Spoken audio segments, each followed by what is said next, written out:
So much culture, appreciate it. Glad to be up here again, a totally different topic. All good news this time, all good news. Anyway, I would like to take a moment to recognize a few people in the audience. First of all, is Kim Ferrace in the room? Kim, why don't you stand up? Kim is here representing Prometric, and she is the reason that you have the selfie stick, so let's thank her very much for that.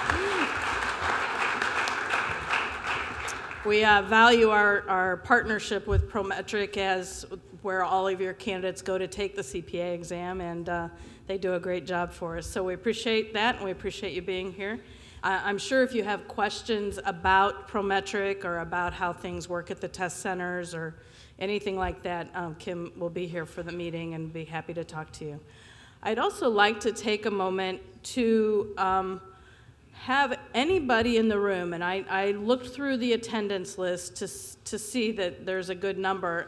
Anybody who has served on the Board of Examiners or the State Board Committee or maybe a subcommittee or has had an involvement, or our CBT Admin Committee, if you've had an involvement in the CPA exam, would you stand up for a moment? Wow.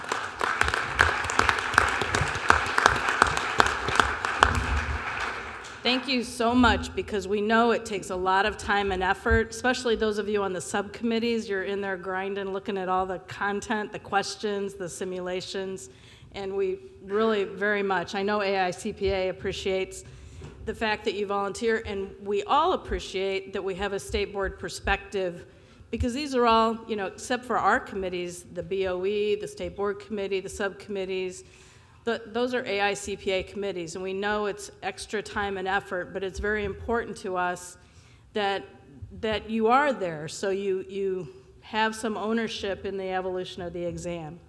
I especially want to call out Mike Daggett, who is sitting in the back of the room. Mike's one of our past chairs here at NASBA, but Mike is actually vice chair of the Board of Examiners right now and will be becoming chair in the fall. So as you see him, know that he is there. What we do is rotate an AICPA chair or a NASBA state board person as chair of the Board of Examiners, and so he will be becoming chair in the fall, and we're proud of him and we appreciate his efforts.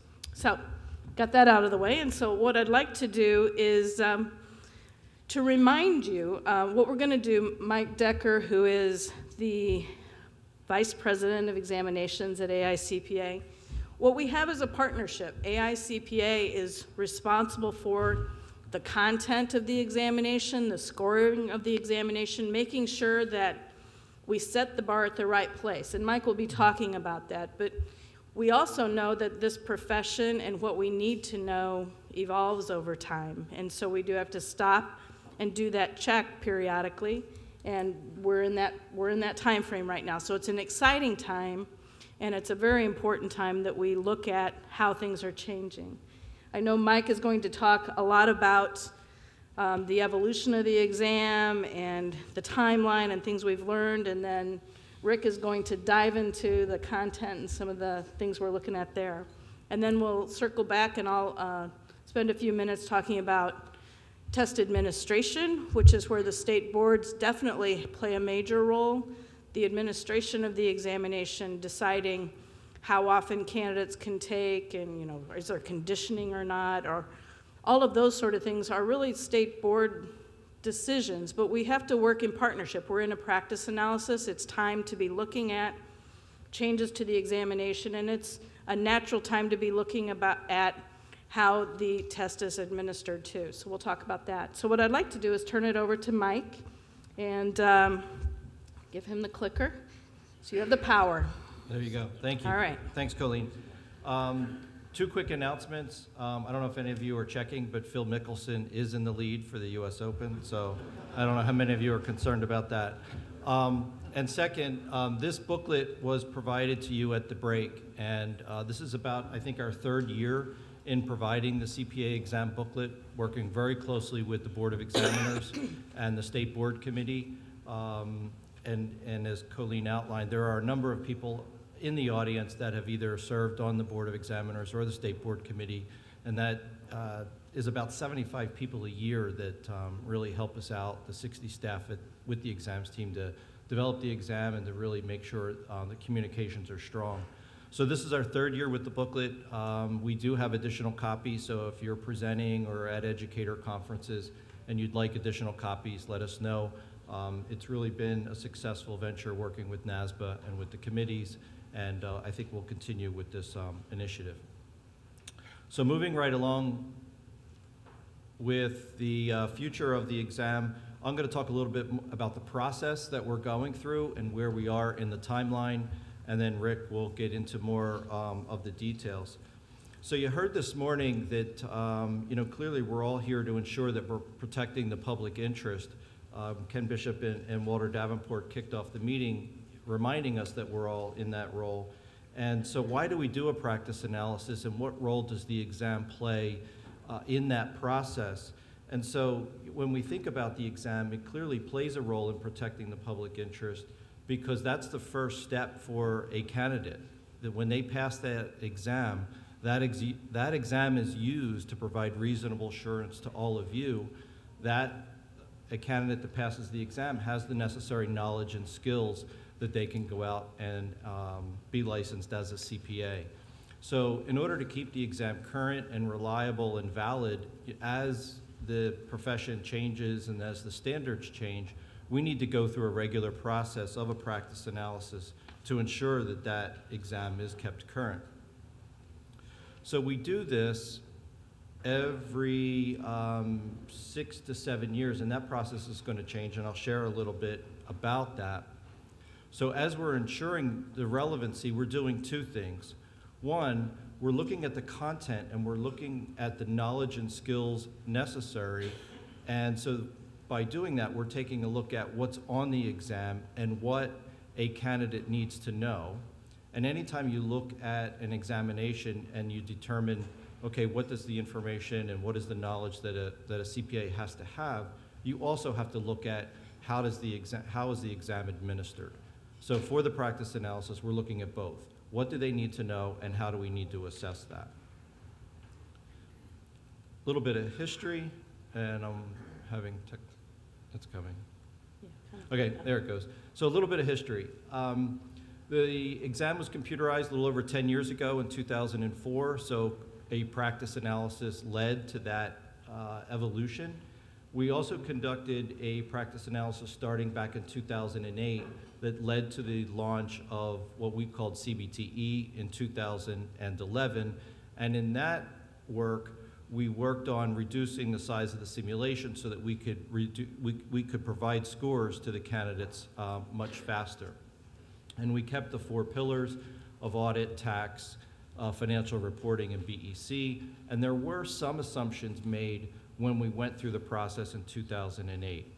So now, we started this process back in 2014 in this current practice analysis, but what we didn't do is we didn't make any assumptions. We felt that the profession had changed sufficiently and actually quite drastically, and we didn't want to make assumptions that there would be 4 sections and it would be 14 hours of testing, and this is how we would go about in assessing the exam. We really wanted to take a fresh approach to the exam, and we did that this time, and I'll share a little bit about what we found out.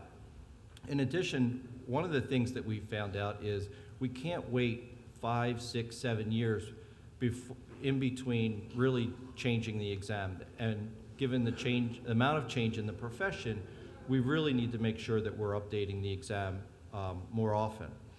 Keep in mind that the exam is updated every quarter based on emerging standards and changes in the profession, but how we test and what we test, I think we need to be more agile and more lean in our development processes, and that's one of the things that we've done in this practice analysis, is ensure that once this exam's launched, that we'll be in a position to do just that.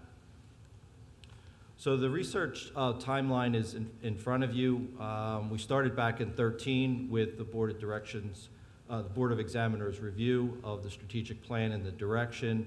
We actually, back in the day, we were thinking we would launch in 2018, and we're now thinking, for 2 years now, that we're going to launch in 2017. We felt that a 5-year effort was way too long. So we've already accelerated the process.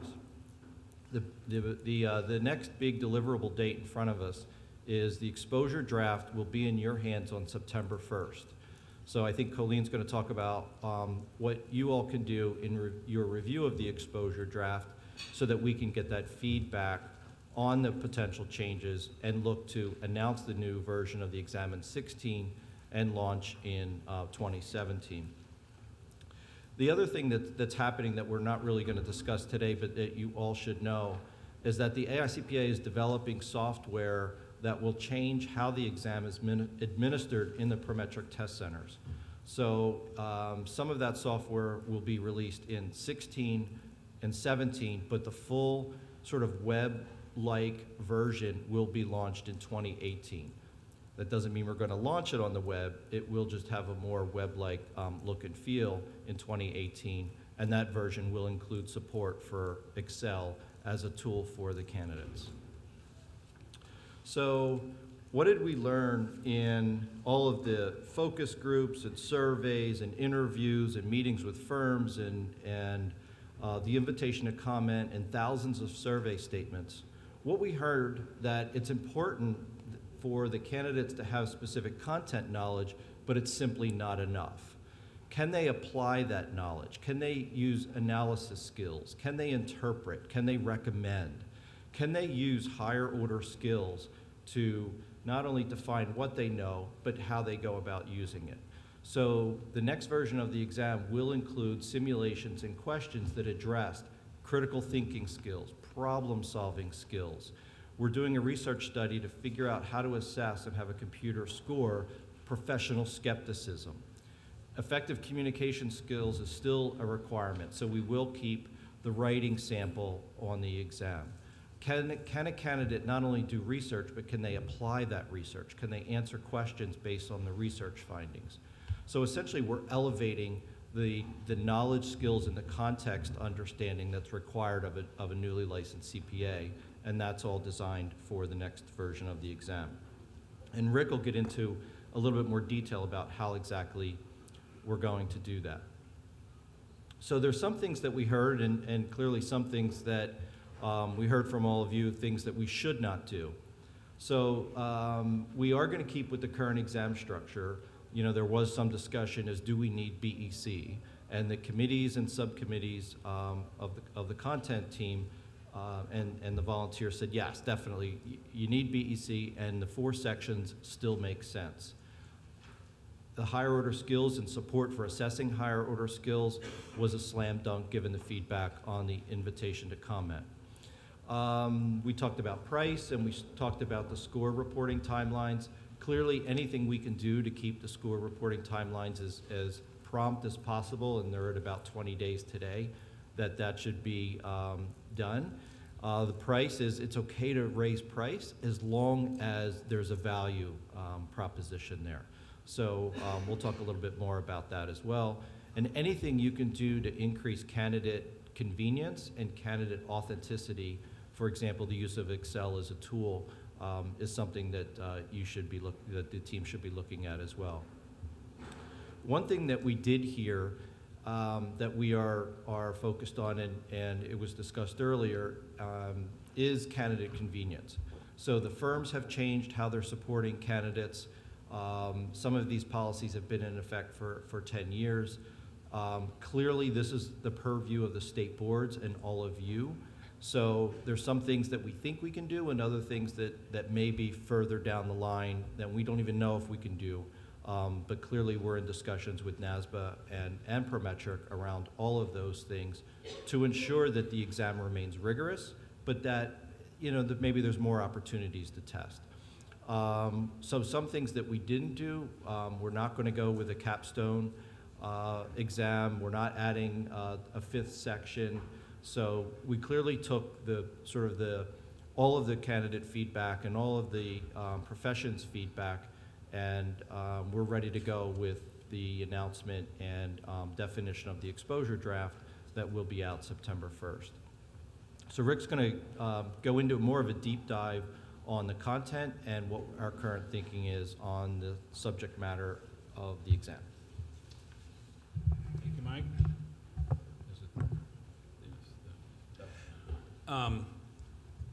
We're giving you a little bit of a preview of what the exposure draft is likely to contain.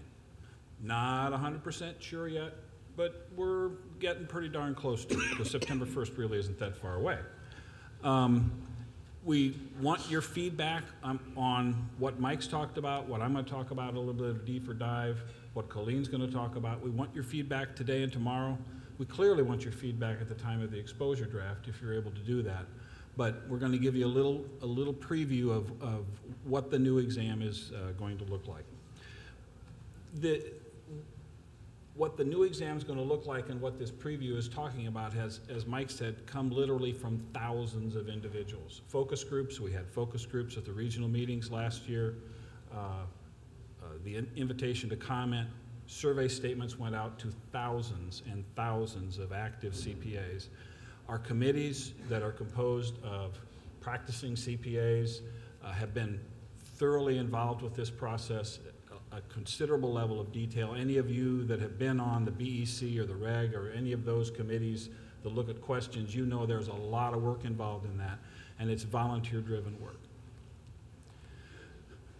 Here's some of the big items. Mike mentioned that we're going to have, the 4 pillars are still going to be there. One of the fundamental changes, and an extraordinarily important change, is this concept of a blueprint and testing higher order skills. Language that we use today is the CSOs and the SSOs, the content specification outlines and so forth. That's being transformed into this blueprint concept. We're going to get in a little more detail on what a blueprint looks like, but it's going to give the candidates a lot more information about the kind of things we want to test, the skills we want to test, and the depth of knowledge and context that we want to test. So let's get into the idea behind it. In order to test higher order skills, one of the things we did is looked at literature by, it's called Bloom's taxonomy, that takes a look at the level of knowledge, the level of skill that you need to know. And as you move on this chart from the highest to the bottom, you're increasing the level of complexity of knowledge that you need to demonstrate. All of these words and the words that are going to be on the next slide are ones that have been thoroughly vetted through the academic literature. But remember and understand application, analysis, and evaluation. Those are the 4 levels that the exam is going to have. Today, the exam is basically the first 2 levels, maybe just a smidge into the analysis piece, but basically the first 2 levels. Remember and understand and application. We're going to test higher order skills, and by doing that, we're expanding what I think of as the depth of the exam. The breadth of the exam, the kinds of things you need to know, that's established by the literature. We're increasing the depth of the exam. Some of the words that are used in the literature for each one of these categories, I mean, as you can see, under remember and understand, recall. That's, can you remember some piece of knowledge and put it back out on the exam? That's very much different than some of the things in analysis, reconcile, integrate, or in evaluation, critique, conclude. Those are very different kinds of skills, and the concept behind this is to increase the depth, increase the types of context in which the knowledge that the candidate has is going to be demonstrated. So we're using an example from FAR. As I said, if we looked at this example today, there would be a high percentages in the remembering column and the application column, and maybe a little something in the analysis column, maybe. The 4 areas that are on there are very similar to the current 4 areas, but we're now adding depth to the exam. So the proportions of each of those pieces has increased. Now in this particular case, we don't have anything in the evaluation area, and as we'll see in a second, only in audit do we have something in the evaluation area. That's an evolutionary process of learning how to ask those kinds of questions and learning how to develop those kinds of questions. But as you can see at the bottom, Today, we have about 50% roughly in the remembering category. It's going to go to 15%.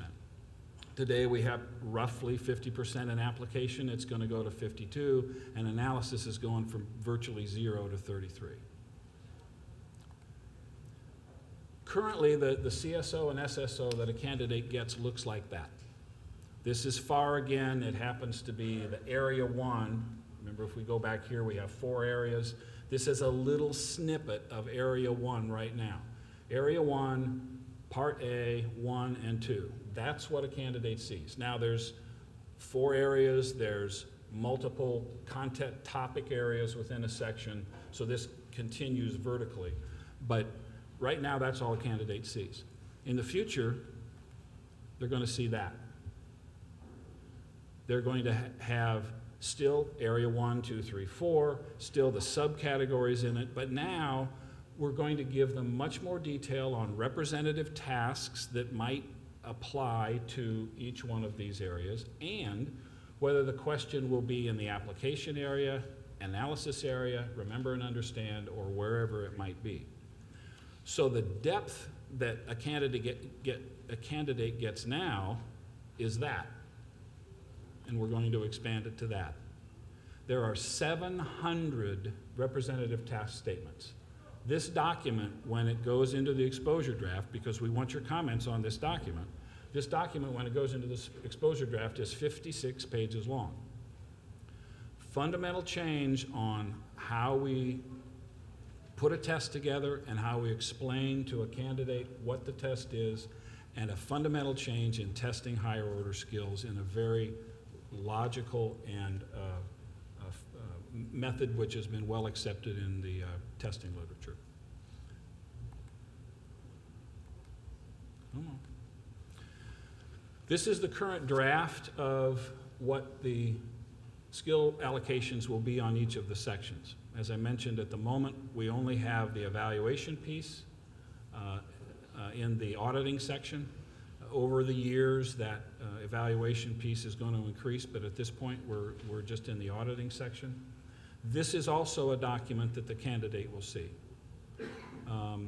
Notice that the percentages are in ranges. That's purposeful. We have ranges right now. We're going to continue to have ranges. That makes it easier to put a test together that is legally defensible and makes sure that we're testing what we want to test. The written communication will continue to be on BEC, and it will be in the application area. Here's just a few examples of some higher order skills. Note the words that are used here: evaluate, verify, investigate.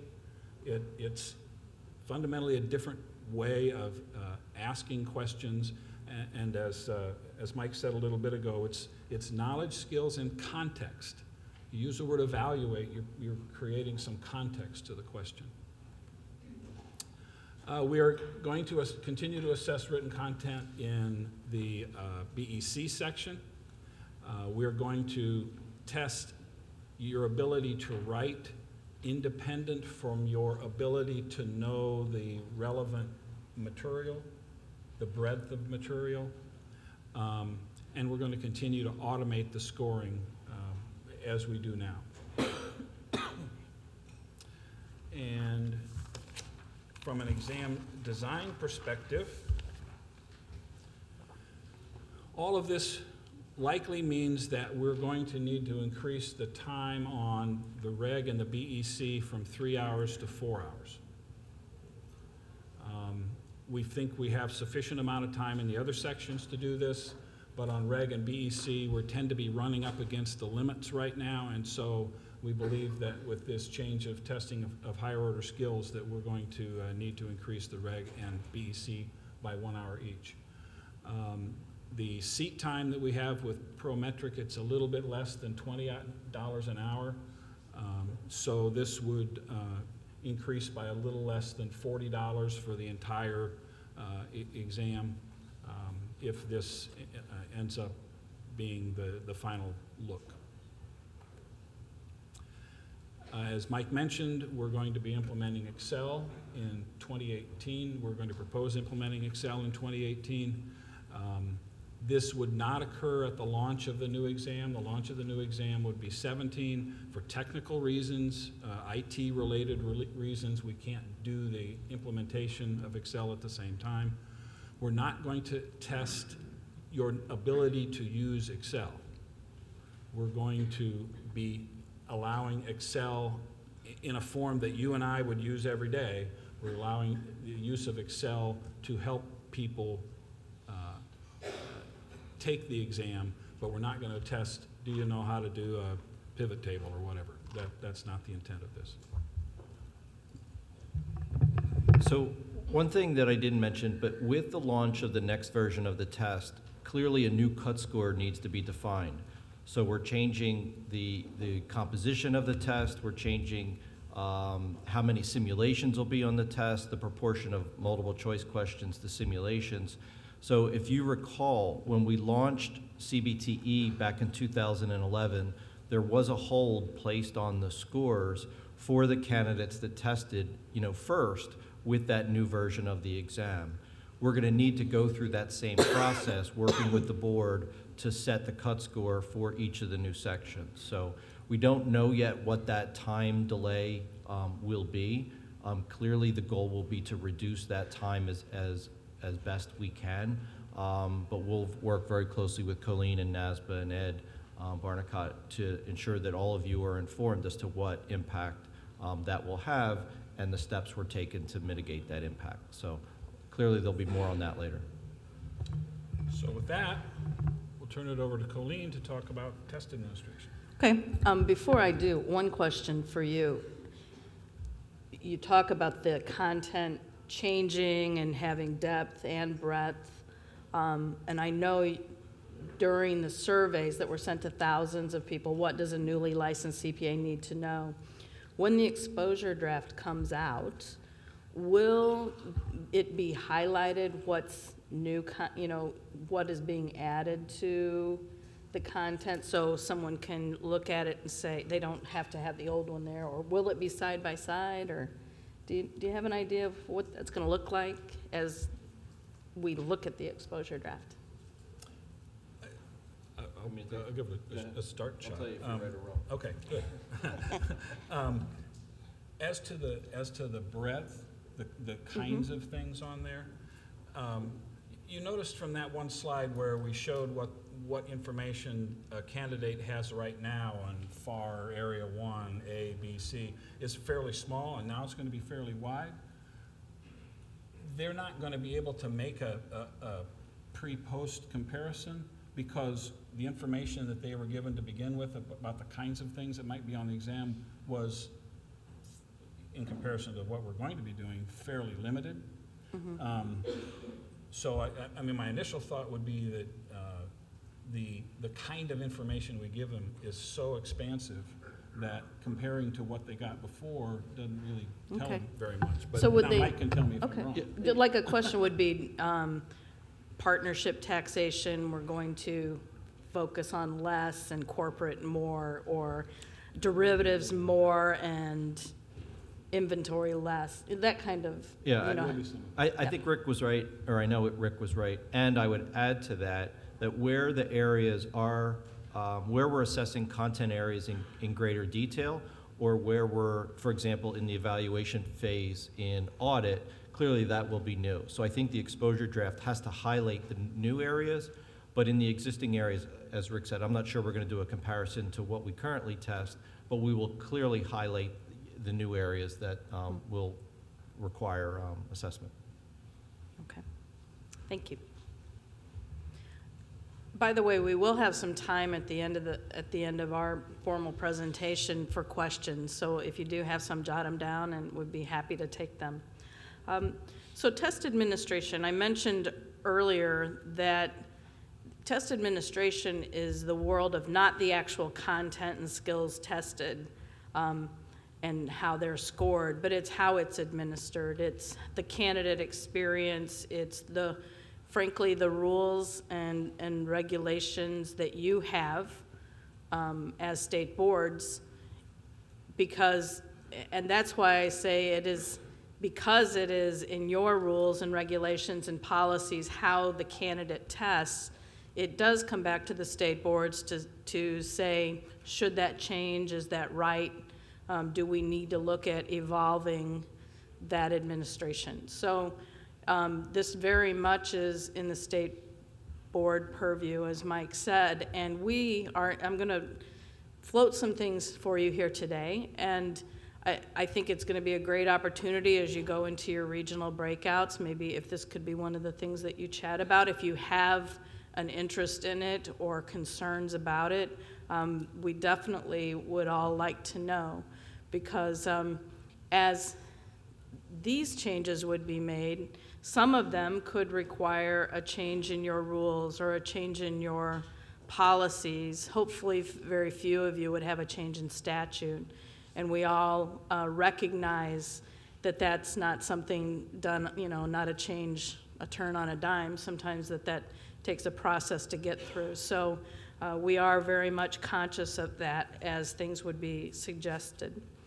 So several potential changes, and I very much caveat potential, because you can see there at the bottom, it requires review and approval by NASBA, ICPA, Prometric, and most importantly, the state boards. Some changes that we float, the one that I could guarantee that you would say, let's just get rid of the dark month, right? That would be the most candidate convenience. But there are specific reasons psychometrically and technologically right now why that's not possible, but it's always something that we can aspire to in the future, and it definitely is of mine. But that sort of thing, even it's a psychometric issue, it's a technology issue, or sometimes it's a prometric challenge.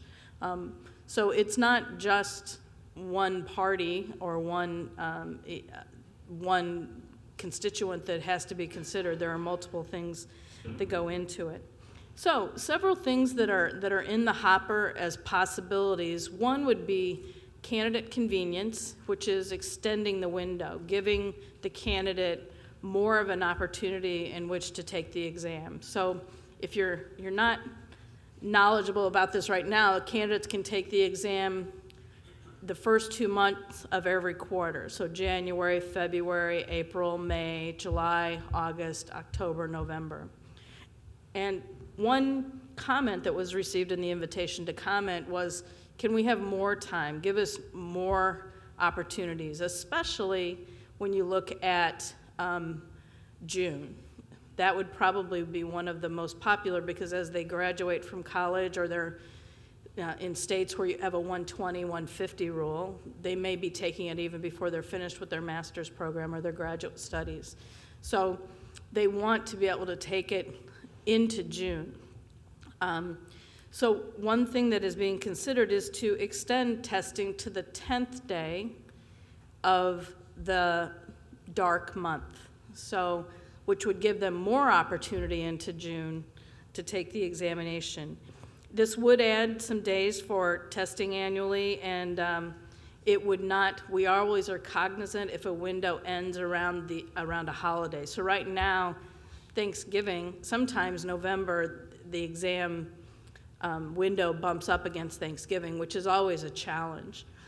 So this would extend the windows, and it would not affect any major holidays, which would be positive. Now, I will say, this has been I know some of our NASBA committees, we've floated some of these with the executive directors when we met with them in March, and a lot of positive feedback that why not, let's do this. I understand that it came up at the BOE meeting, and they're very supportive of it just a few weeks ago. And a suggestion was, well, what if you, instead of adding it the first at the end of the window, add it at the beginning of the window? So the July-August window would start June 20th.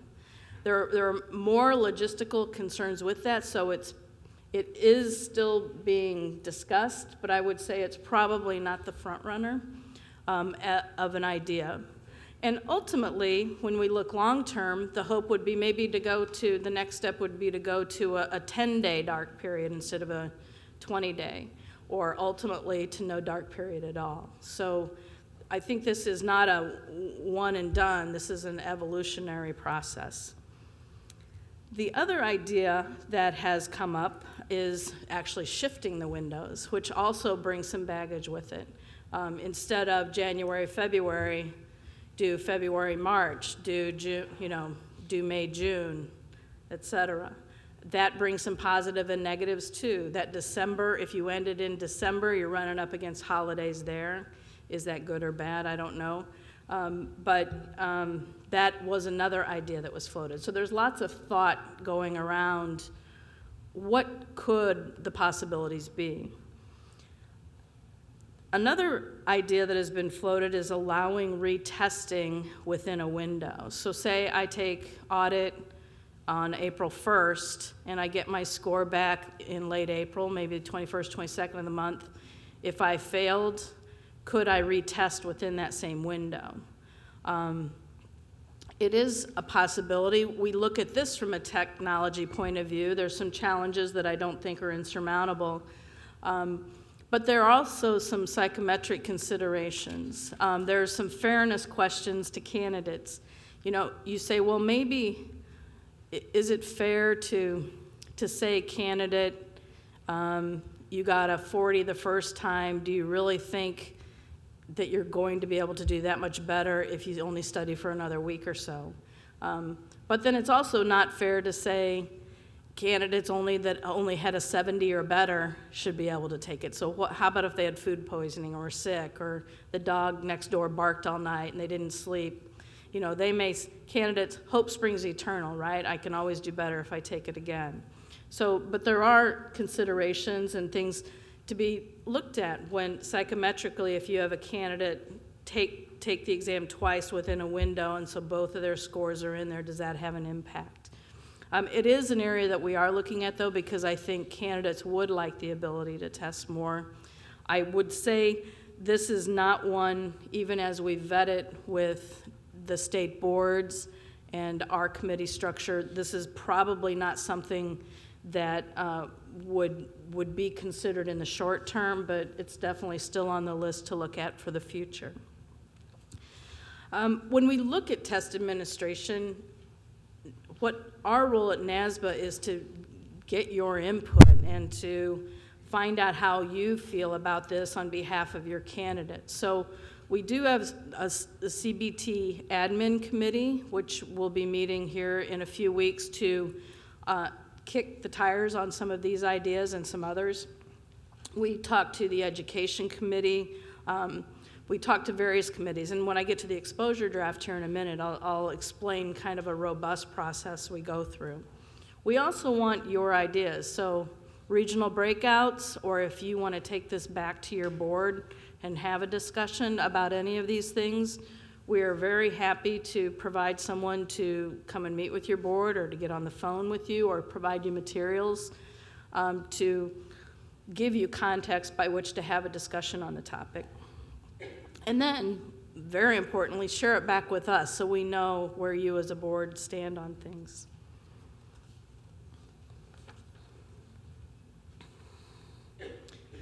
So price was mentioned. I think Rick talked about it in context of the fact that current thought is that the exam would go from 14 to 16 hours and that there could be, because of that, Prometric is paid based on seat time, so every hour that a candidate sits in a seat, they are paid so much, that the fee could go up because of that. It is likely to increase, and so we wanted to make sure to put that out there.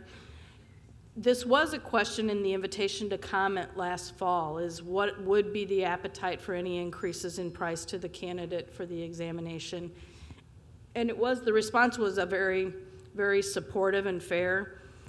Yes, it makes sense. In fact, if you look back over the years, the price has actually gone down, and a lot of us, I didn't even realize it until I sat down and looked at what the price has been over time.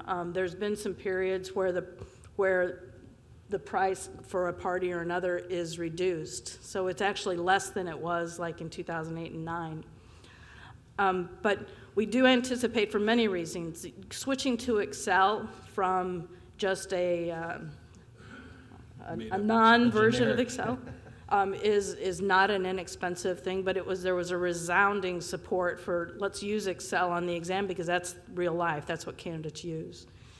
So also item development, as the content changed, the type of questions changed, there's a cost to developing these questions. NASBA Gateway System, our system that we use to house all of the data about all of the candidates to know who can sit for the exam and what their scores are and how often they've tested and all of that, and push scores out to states.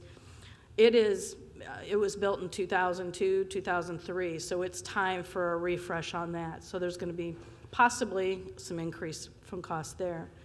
And candidate volume is always interesting. I think here's a good time to remind you, and I know there's many news board members in the audience, that AICPA and NASBA have a break-even contract, meaning over the term of the contract we have on the examination to provide it to the state boards, we have a requirement to break even over that time. So AICPA and NASBA are not profiting from the development of the examination and the administration of it. So if we have price increases, it's because of the additional costs, and we'll spread it out over the remaining term of the contract. So the path to the next exam, where are we and what are we doing next? What's the next step for you that you should be looking for?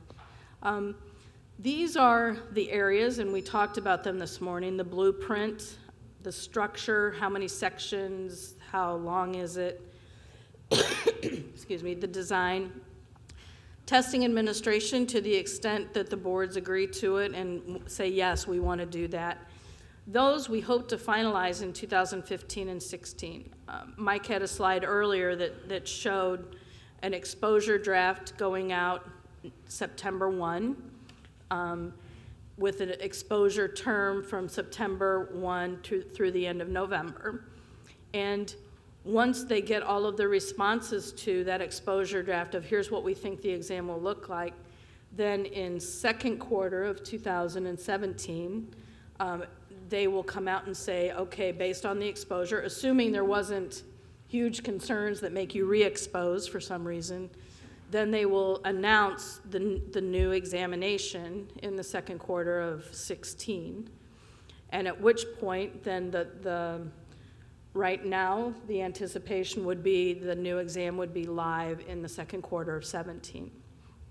So that's what's coming. But it was very important to NASBA that we did not wait until the exposure draft on September 1 to share with the boards what the possible changes were to the examination. So you know, those of you that have been to our meetings for the past year, every meeting, regional meetings, annual meetings, executive director meetings, we're out there saying, here's what it looks like, here's what we're thinking, any input or comment. Because the last thing we want is to get to an exposure draft and then have you be surprised and find out that there's a groundswell of concern or issue about something.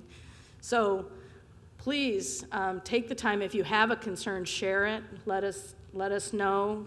Talk about it in your regional meetings, breakouts, because we really, all of us, really want this input to know if there are any concerns. And we will encourage all state boards to consider a response to the exposure draft. So think about it as you're planning your agendas, September 1 to November 30th, to put it on your agenda for discussion and consider a response.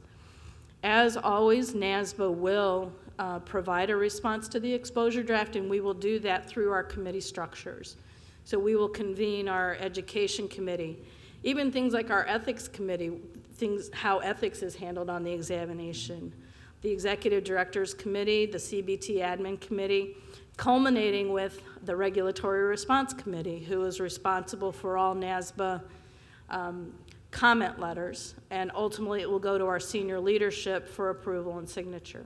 So we go through a very robust process to ensure that we're getting as much input as we can, and we really want, if specific state boards have input for us or commentary, please share it with us also so we can gather that into the consideration for the response. So the exposure draft, are we on the right track? Was anything missed? And also importantly, this is not the be-all, end-all. This happens periodically, and I know AICPA's thought and vision for the future is not to wait every 6 to 7 years to continually evolve the examination. So they're always going to be looking for input, and we are too, on how this examination should evolve or could evolve to make it continue to keep it the premier examination for a profession. Communication, as I said, we are available. I know AICPA is, I know NASBA is. We have multiple people that are happy to come and talk to your board. If you're going to be deliberating during this exposure period and you would like somebody there to help facilitate that discussion, we are more than happy to do that. So please reach out to us and let us know. At that point, Mike or Rick, any last comments before we would entertain a few questions, if anybody has any? Okay. Are there any questions, concerns, comments, things you'd like to know more about? What's for lunch? It's a quiet group today. I see Dr. Johnson coming to the microphone. Can you talk a little bit about why when you look at the evaluation phase, that's really an audit only and a very small piece of the overall exam? Can you talk about the underlying logic of why that last phase of critical thinking is still a pretty light portion of the exam? You want it or I started last time. All right, so I'm going to go first, and then Rick's going to tell me whether I'm right or wrong. I think I'm going to channel Rich Gallagher, who's our new director of content, who's an ex-E&Y partner and was at E&Y for 35 years. And essentially he says, anytime you test audit, you have to have the context of the other three sections. And in essence, why do we have CPAs? First and foremost, it's in the audit function. So clearly, a lot of the content in audit is at the evaluation phase, where a candidate has to express and showcase those higher order skills in the context of the other three areas. So the other three areas will be in the analysis phase, but we didn't see content in each of those areas that were more in the evaluation phase. But clearly, it's a natural fit for audit. As we looked at the development of the individual sections, we were also very focused on testing integration and the concept of, do we have a capstone? So we even started with, if you had a capstone, how would you do that? And that ended up being, it would almost be an audit capstone exam. So rather than go to the capstone, we were able to add content in audit at the evaluation phase using integrated concepts, meaning the context of those questions is based on a bachelor's degree and basic knowledge of the other three sections. So you add all that up, and it was just a natural evolution that evaluation had to be strongly focused and evaluate in audit. And we do think that future versions of the exam, we could see evaluation level items in the other sections.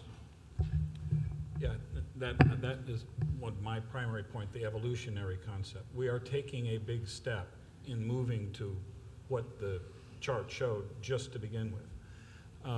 There's really no doubt in my mind that 10 or 12 years from now, we'll have the evaluation component in more areas. But this is, whenever you make a substantive change, you don't want to step too far because you might fall off the edge of the cliff. So one of the concerns is we wanted to make sure that when we're all said and done with this, we still have an exam that's legally defensible and protects the public interest and does the kinds of things that the exam's done for decades. So we didn't want to step too far. In addition, that structure helps us think differently about how we put questions together. Heretofore, everybody putting questions together was thinking under the old structure. Now we need to think of under a new structure. So part of the evolution is not only the evolution of the exam, but the evolution of the process by which questions are created. One other comment on that. So why are we doing that? So what we found in the invitation to comment is the fact that more firms and more accountants are using technology. So what you all did as newly licensed CPAs years ago is now being done either by technology or it's been outsourced.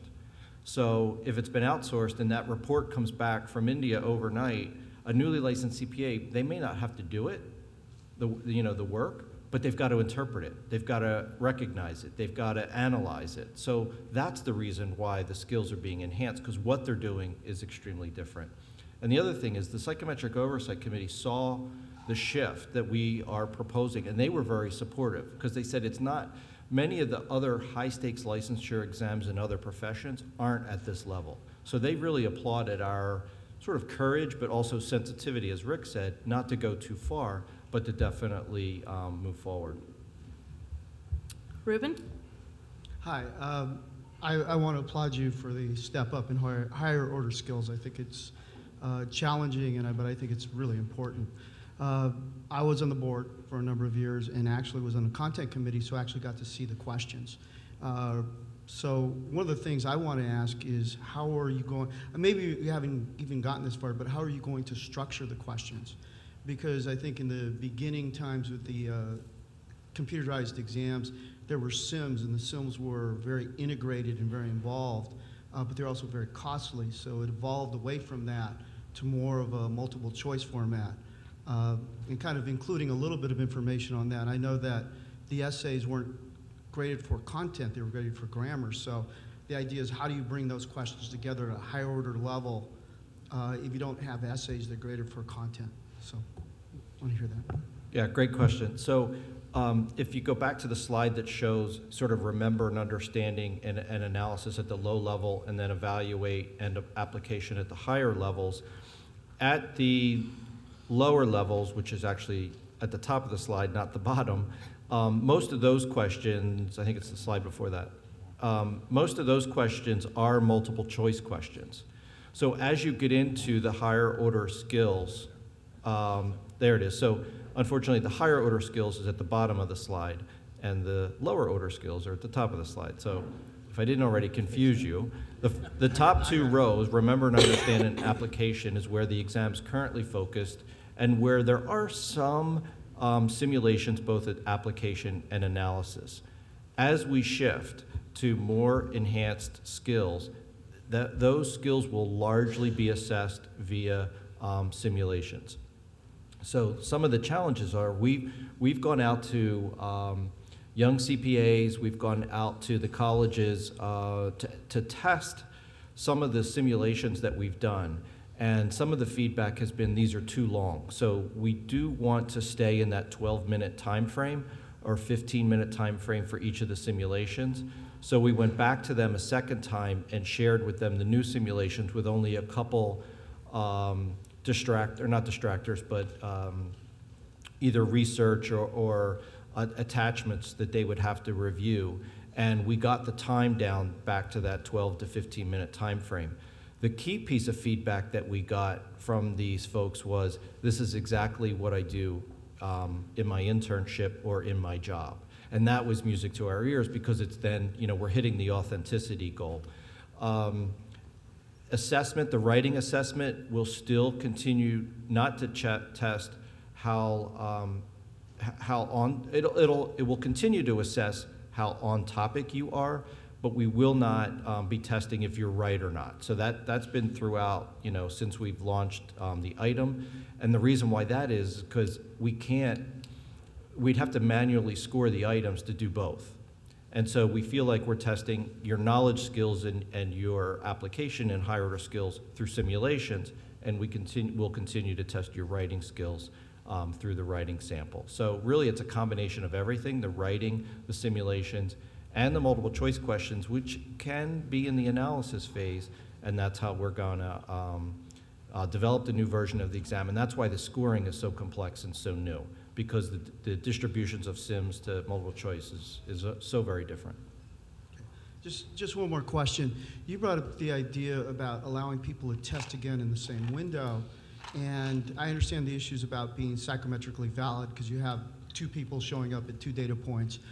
My major concern is security, especially if you go to simulation where we've had groups of people send, actually get that content out and say their questions are on this. So there's a security issue that I'm kind of concerned about. So We can design if this were to occur, big if, we can design it so that you would not receive the same panel that you received the first time. We can clearly do that. But the security issue really now is, today there really isn't much of an incentive to try to remember questions that you might get again because you're not going to get them again. Well, there may be that you or your buddy might get them again. So that's really where the security issue is, and that's obviously a significant concern in this whole process of that multiple times. Okay, well, Thank thank you. you very much. Appreciate it. Coulter? No, thank you all very much.